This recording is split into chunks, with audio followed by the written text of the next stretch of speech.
Hello, and welcome to the Mission San Luis. To begin, I would like to read a short verse that begs a question every student asks in his or her lifetime. But history, we speak but of the dead, and of the dead they said such history. Their beards were blazing with the truth of it, as made of much of me a mystery.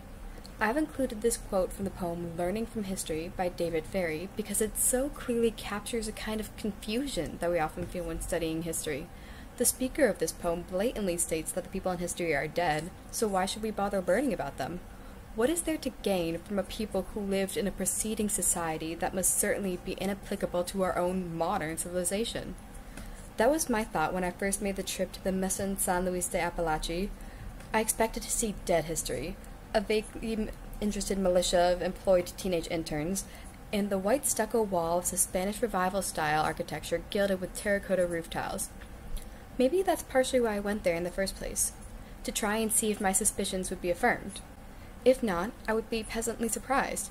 The mission completed something different. If so, I would get the upper hand in some illusory bet with cosmic irony. With the knowledge that I would not be entirely dissatisfied one way or the other, I allowed my curiosity to guide me to the Mission San Luis's Share the Love event. The Mission San Luis feels almost entirely removed from the bustling town of Tallahassee, even though it is also where the governor of Florida lived during the peak of the Spanish Empire. Stepping through the ornate wooden doors illustrated with characters and symbols I could not fathom felt like I was walking into a different world. The floor was a rustic copper-brown tile. The museum, highlighting artifacts from different Spanish colonies, was modern. The ceiling buttresses and wrought iron chandelier were Gothic. The visitor center was run by two energetic women who went out of their way to get me in contact with one of their PR coordinators, a man dressed in the garb of a 17th century Spanish colonist who was as reconditely informed as he was willing to answer my questions about the formation of the mission. The Mission San Luis de Apalache is the only one of its kind. A reconstructed Spanish mission located on the exact same grounds as the original. When you go to the Mission San Luis, you walk along the same fields as people who could have very well been your ancestors, of Appalachian tribal leaders and traders, of a side of Tallahassee history that was almost forgotten.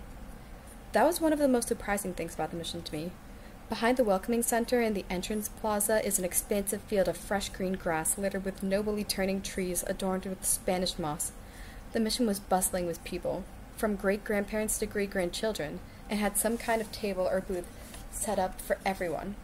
Dogs barked and bounded through the garden. People in t-shirts conversed with folks in traditional Native American dress, and the entirety of the location seemed to be unified with a resonating sense of vivacity. I remember being there and feeling almost as if it wasn't history, since history must be dead, and everything there was just so alive. How could these two irreconcilable factions, what once was and what currently is, ever hope to be brought together? Unlike myself and so many students before me, involuntary historians who are as uncertain as we are unaware of the effort behind the presentation of history we encounter, the mission does not submit to the philosophy that history is dead. It never has.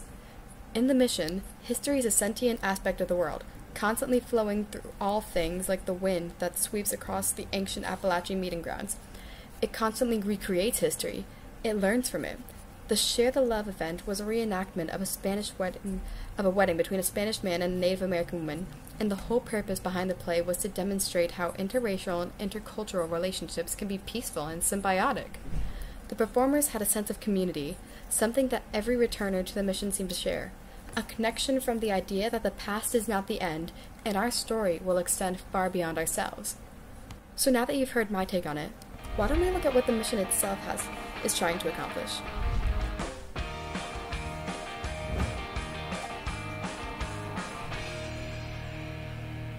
Today we're in Mission San Luis in Tallahassee, where centuries ago Appalachian Indians and newcomers from Spain lived together. They shared a council house, a school, a fort. Today visitors discover life as it existed centuries ago. It'll be interesting to see what archaeologists are digging up about the past and maybe what we can learn about it for the future. Mission San Luis is a great place to come with the family, and you learn about things through the living history. You can see the buildings, you can see the people in the clothing they would have worn, you can see the activities they would do. You will see what it was like to be in the center of town in a community that existed over 300 years ago. Everyone is our audience. We get lots of school children. A lot of times the kids like to ring the bell here at the Friar. But they also love to watch the blacksmith, take just a piece of metal and turn it into an S-hook or a nail. Look at the deer skull over the chief's bench, sitting in the council house and hearing that he's part of the deer clan and learning about the way this fire would have actually provided not only heat, but cool rushing air based on the way that the building is constructed.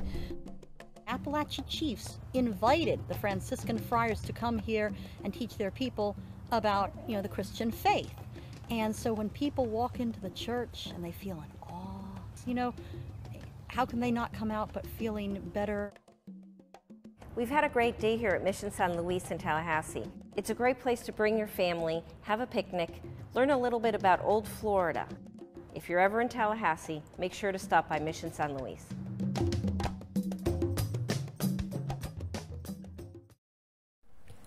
The mission is, without a doubt, a huge success. Never in all my life of exploring nature centers and research facilities and museums has history ever been brought to me in such an immersive manner. The trip evoked a kind of childlike wonder, a sense of surprise and excited confusion that made me marvel at how many different experiences our big world holds, past, present, and future. I strongly recommend that anyone interested make the trip to the Mission San Luis, as you will not be disappointed.